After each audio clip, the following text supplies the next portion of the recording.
Welcome to my YouTube channel. Today we are going to discuss the class 11 chapter Discovering Tut. The saga continues.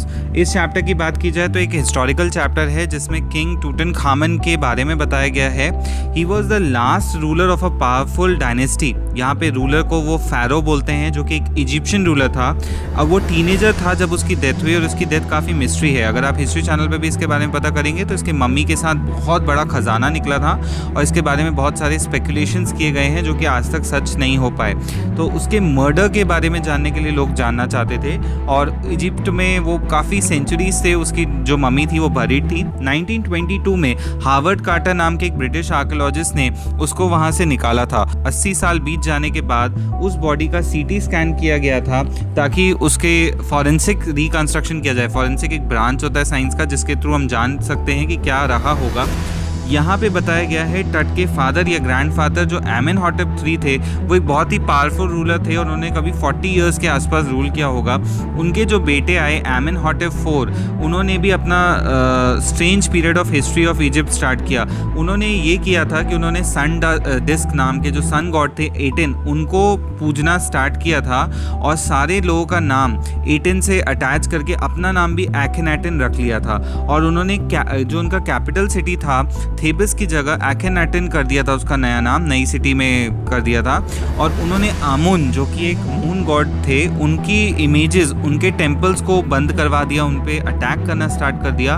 और उनकी death के बाद कोई एक mysterious ruler आया. उसके बाद जो किंग टट हैं वो थ्रोन पे आया और 9 इयर्स के काल में उन्होंने राज किया और उसके बाद मिस्टीरियसली डेथ हो गई.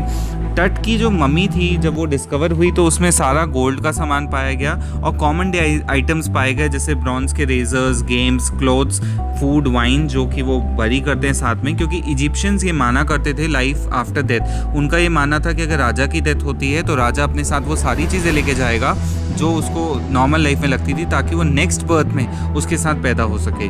जो टूम थी उसको रॉक कट किया गया, 26 फीट अंडरग्राउंड से उसको निकाला गया और सारे वॉल्स पे पेंटिंग्स थे. आउटर कॉफिन पे टट का फेस बनाया गया था जो कि गिल्डेड था, पूरा का पूरा सोने में जड़ा गया था. और फर्स्ट कॉफिन के अंदर गार्लैंड्स थे जिसमें ऑलिव्स, लोटस पेटल्स, कॉर्नफ्लावर्स जैसा कि आप स्क्रीन पे देख पा रहे होंगे. ये डिनोट करते हैं कि जो बरियल हुआ होगा वो मार्च या अप्रैल में हुआ होगा. थर्ड और फाइनल कॉफिन जब कार्टर ने उसको निकाला तो उसको काफ़ी ट्रबल हुई. जो उसमें सेरेमनियल रेजन्स थे वो बहुत हार्ड हो चुके थे और उसको निकालने के लिए उसको बॉडी को चिजल आउट करना पड़ा. चिजल आउट करने के बाद उसको उस पूरे सोने के गोल्ड के कॉफिन से निकाल के एक लकड़ी के ताबूत में रखना पड़ा, क्योंकि डर ये था कि कोई आके उस ताबूत को ले ना जाए जो सोने का बना हुआ था.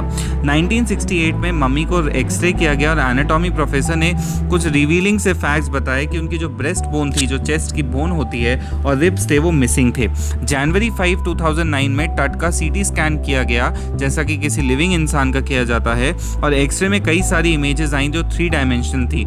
जिस रात को वो स्कैन हो रहा था वर्कमैन ने उस टूम को जाके अंदर रखा और रैम से स्टेज की तरफ आए हाइड्रोलिक लिफ्ट लगा के.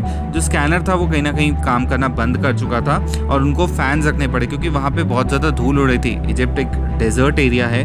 3 घंटे के बाद बॉडी को वापस रेस्ट इन पीस कराया गया और यहाँ पे बहुत सारे उनके जो तथ्य हैं वो इस चीज़ से जुड़े हुए हैं. कई लोग इसको बहुत अच्छा मानते हैं साइंटिफिकली क्योंकि उनको बॉडी का रिसर्च करने को मिला, बट इजिप्शियंस इसको गलत मानते हैं क्योंकि उनके कल्चर के हिसाब से किसी मरे हुए इंसान को फिर से जीवित करना या फिर से उसको परेशान करना गलत है. They believe in the curse of pharaoh and they also believe in the concept of afterlife. I hope मेरा एक्सप्लेनेशन आपके काम आया हो. Please do like, share, subscribe to channel for more updates. Thank you.